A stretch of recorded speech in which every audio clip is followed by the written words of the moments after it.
2 years ago. There I was, sitting at my desk at 4 a.m., eyes burning from staring at the same paragraph I'd been tweaking for hours.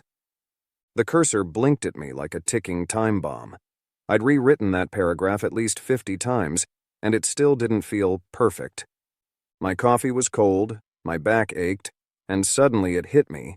I hadn't eaten since lunch the day before. I felt trapped in a cycle I couldn't escape, like quicksand pulling me deeper the more I struggled. What if I told you that this relentless pursuit of perfection was actually holding me back, and it might be holding you back too? That all those sleepless nights and endless revisions aren't propelling us forward, but are, in fact, anchoring us down?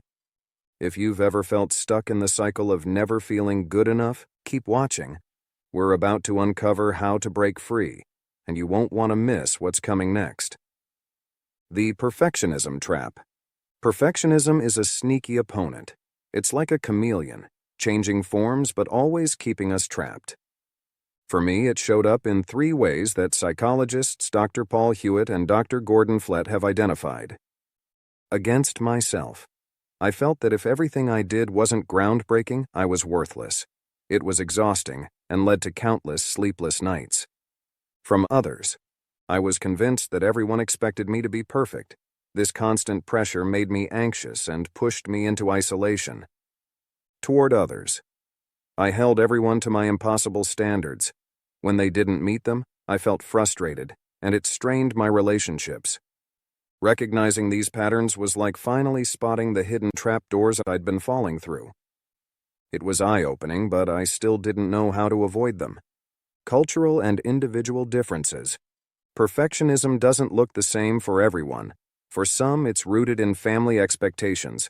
For others, it's the culture we swim in daily. I remember feeling that if I wasn't topping every class, I was letting my family down. Have you ever felt that kind of pressure? Maybe you've noticed how society constantly pushes us to be the best, as if there's no room for second place. Understanding where your perfectionism comes from is crucial, so let's dig deeper into those mental traps that keep us stuck. The psychological roots. Our minds can be our own worst critics, like having a little voice that never stops nagging. I realized I was caught in several mental traps known as cognitive distortions. All-or-nothing thinking. If my work wasn't exceptional, I saw it as a complete failure. There was no middle ground. Overgeneralization. Missing one deadline made me believe I was unreliable in all aspects of life. Mental filtering. 10 compliments couldn't outweigh 1 criticism. Guess which one I'd obsess over? Should statements. I should always be productive. I should never make mistakes. These thoughts were like chains holding me down. Recognizing these patterns was like turning on the light in a dark room. Suddenly, I could see the obstacles I'd been tripping over. But understanding wasn't enough. I needed to change. Perfectionism and the brain. Let's dive into what's happening upstairs, literally. Think of your brain as having 2 key players in this perfectionism game.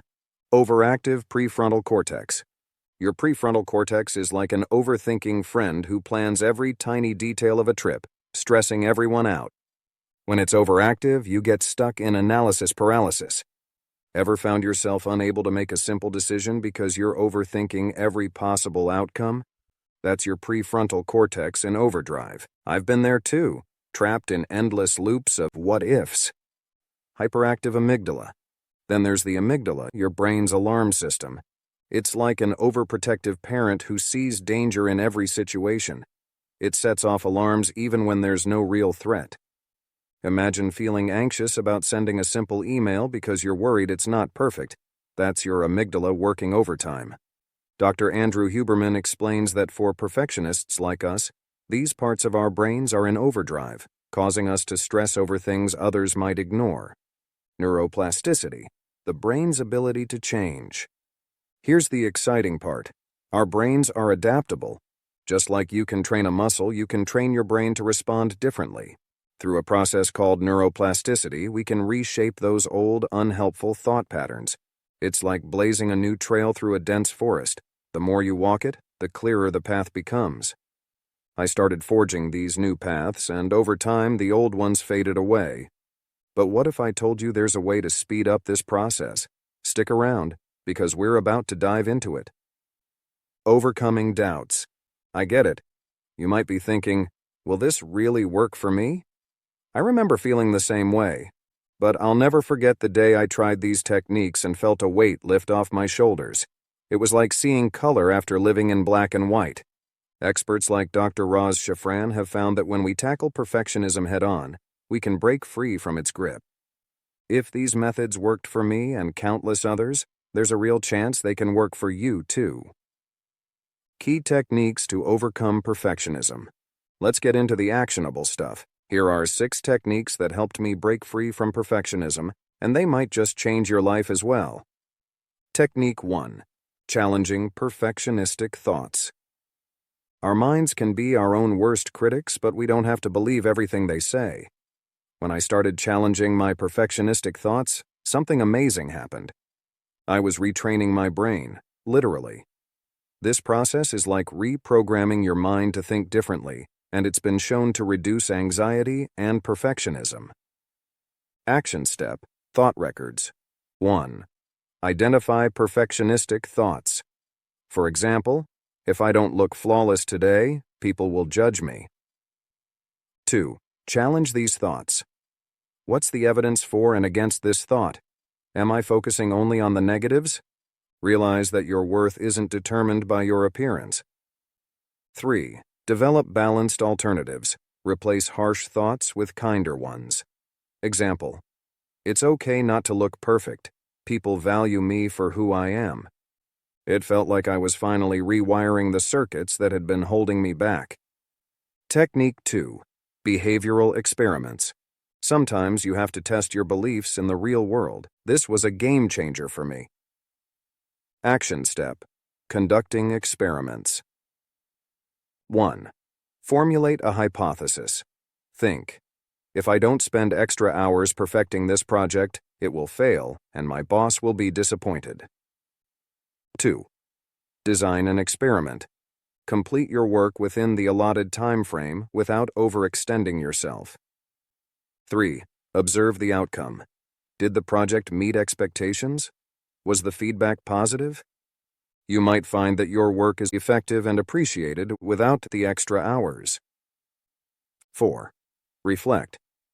This will help shatter the belief that only overworking leads to success. It was like stepping into the light after being in a dark room. Technique 3. Exposure to imperfection. Facing your fears head-on can diminish them. Trust me, it works. Action step: gradual exposure plan. 1. Create an anxiety hierarchy. List your tasks from least to most anxiety-inducing. Examples: posting a photo on social media without editing, submitting the first draft to your boss, holding a presentation without rehearsing. 2.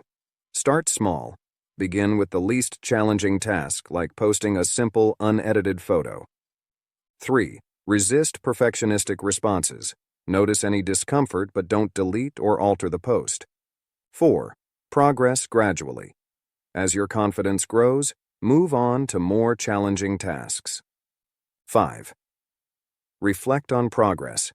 You'll find that people appreciate authenticity, and the world doesn't end when things aren't perfect. Each step is a victory and it builds momentum. Technique 4. Timeboxing your tasks. Limiting the time you spend on tasks can prevent over-perfection. Action step: timeboxing. 1. Set a timer.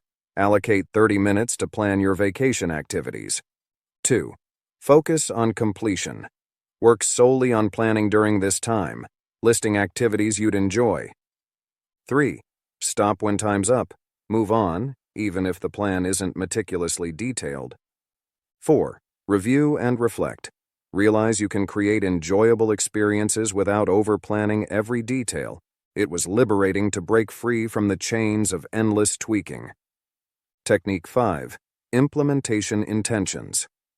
Planning your responses to triggers can automate healthier behaviors. Action step: implementation intentions. 1. Identify triggers. Recognize situations that trigger your perfectionistic tendencies such as preparing for an important exam. 2. Plan responses. Create an if-then statement for yourself. If I start obsessing over getting a perfect score, then I'll focus on understanding the key concepts instead. 3. Write it down. Document your plan in a place you'll see it, like your study area. 4. Practice consistently. Apply it whenever you notice the trigger occurring. This simple strategy makes a huge difference. It's like having a preset escape route when things get overwhelming. Technique 6, Minimum Viable Task, MVT. Focus on completing the essential parts first. Action step, Minimum Viable Task. 1. Identify core objectives. For hosting a family dinner, list the key elements you need: a simple meal, comfortable seating, and good conversation. 2. Set clear boundaries. Decide what is non-essential, like elaborate decorations or a gourmet menu, and let go of those details. 3. Execute the MVT. Prepare the essential items before considering any extras. 4. Review and adjust. Make minor tweaks if necessary, but avoid adding unnecessary complexities.